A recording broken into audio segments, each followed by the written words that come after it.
So first we have to see, are these 60-40 levels that you are following blindly by looking at videos on the internet or by looking at materials that are found on internet? Does it really hold true? And if it's is holding true, what is the logic behind it? Because if you are applying something in your life without knowing the logic behind the application, then be sure that sooner or later you're going to land yourself in a disaster.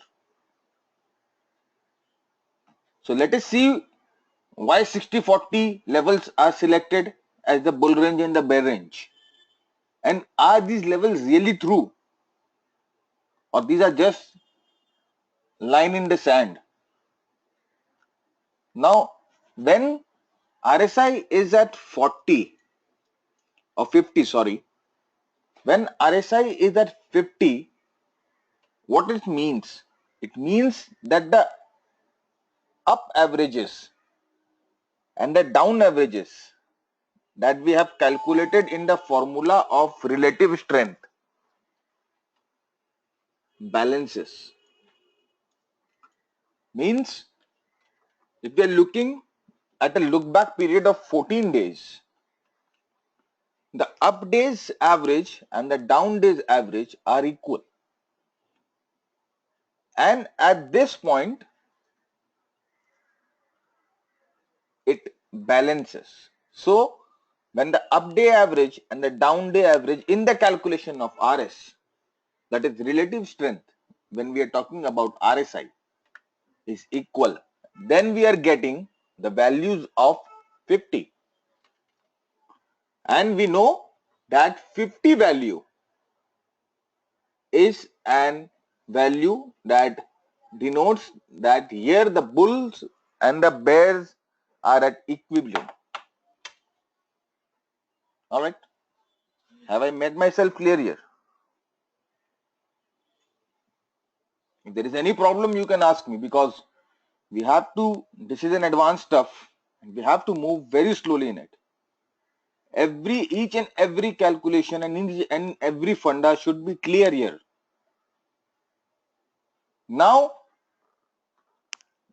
when the balance shifts in the favor of ups and downs, that means when the prices are moving either up or down, then the relative strength balance also shifts and RSI will also shift, but not directly in a linear manner. What that means? That when the RSI values are at 60,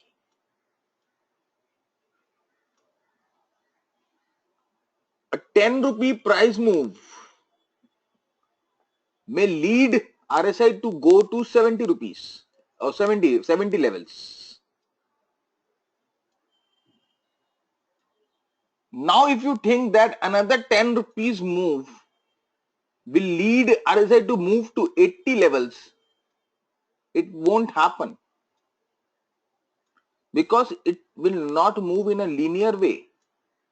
It may require a move of 15 rupees or 15 points to push RSI from 70 to 80. The move is 10 points here, and the move between 60 and 70 is also 10 points. But if you see it in relation to the price, we need 5 extra points to move or push RSI to an extreme level from 70 to 80. Are you getting my point? This is a very important concept that should be very clear when we proceed forward. This is a concept that no one in the world is going to explain you, because they don't know themselves. Copying from the internet or copying from what Andrew sir is teaching, copying from the material that is freely available in the markets, and taking the values of 60 and 40 and sticking it to the students and sticking to the traders and telling them that you have to follow 60-40. Why the heck we have to follow 60-40? First, we need to know this thing. All right. So let me read this line again. When the balance shifts in favor of ups and downs, the RSI value will shift, but not directly in a linear manner. What I have explained here. From RSI to travel from 60 to 70, we need a 10-point move.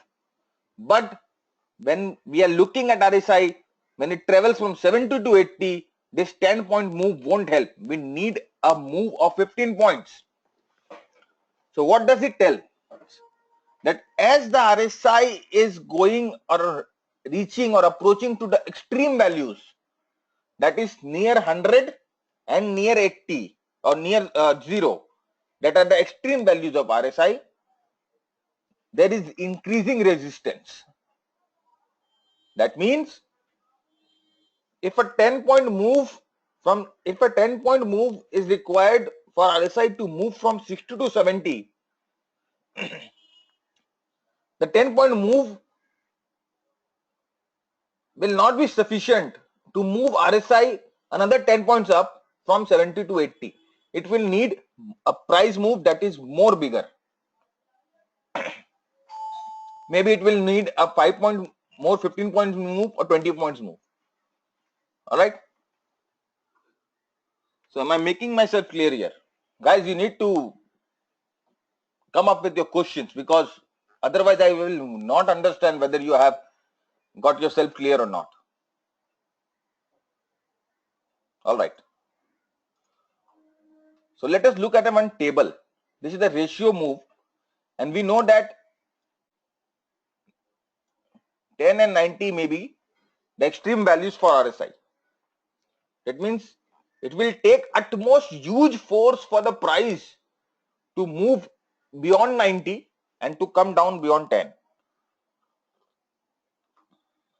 Now see here, when the RSI is at 50, you see the up and down moves are equal. That is, they are neutral.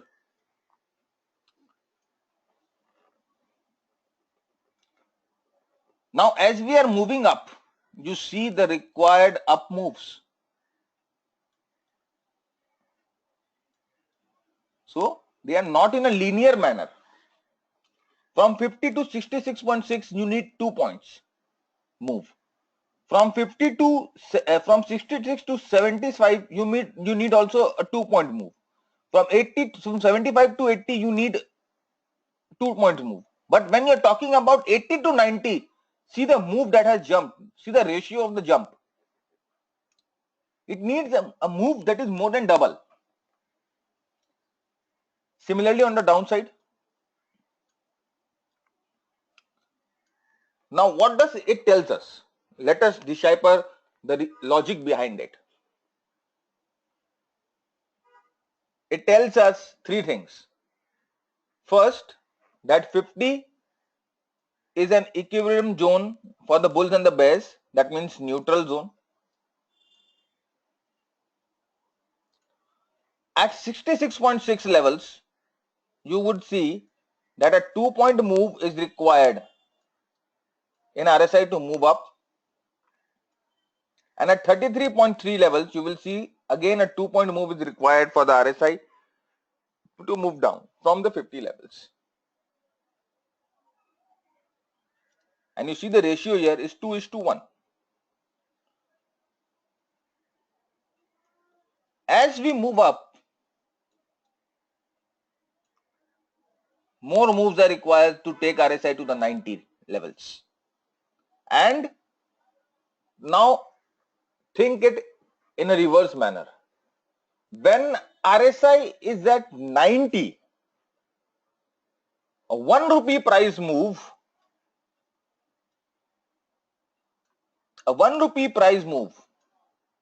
may correct RSI 10 points.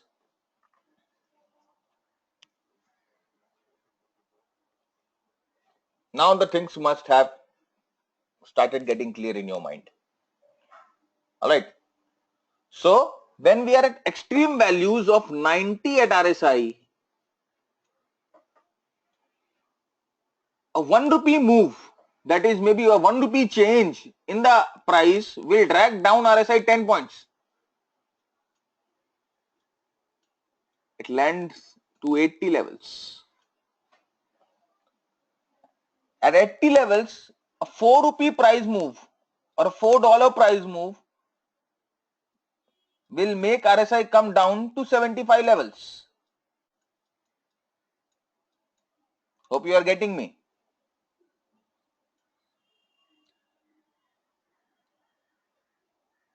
So this is the logic. Now, when we are at 66.6 levels and at 33.3 levels, it's almost a balance between the bulls and the bears.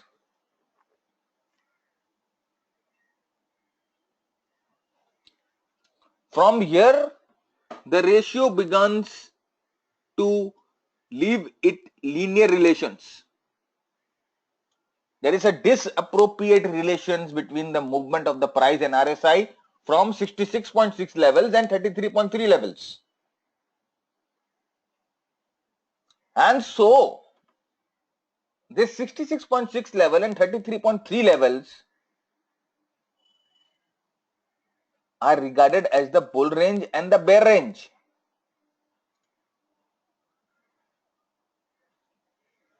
So if you are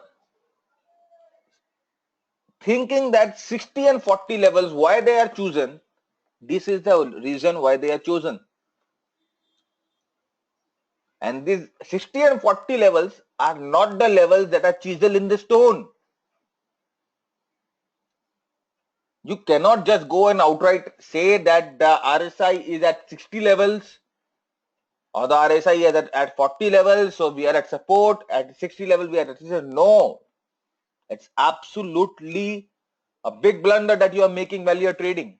When your money is at stake, you cannot take the words of other people, not even my, without explanation.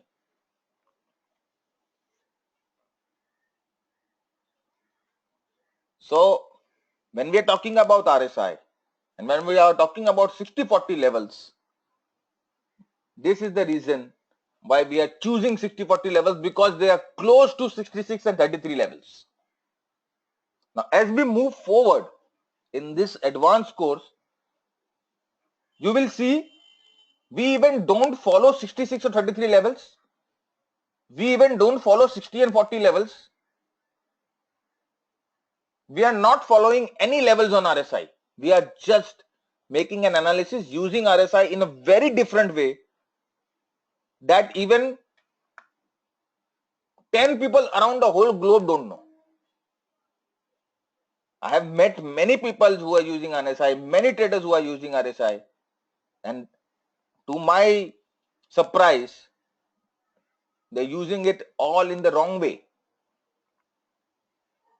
And in this course, you will see how you will use RSI using only a close only chart, only a line chart.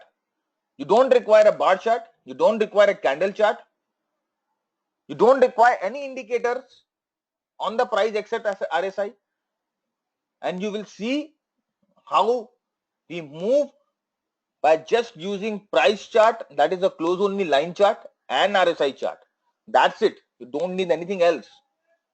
And you will surprised to know that you will be 10 times more effective than other traders who are using RSI and using them in the wrong way, and they are thinking that they are using it in a very advanced way.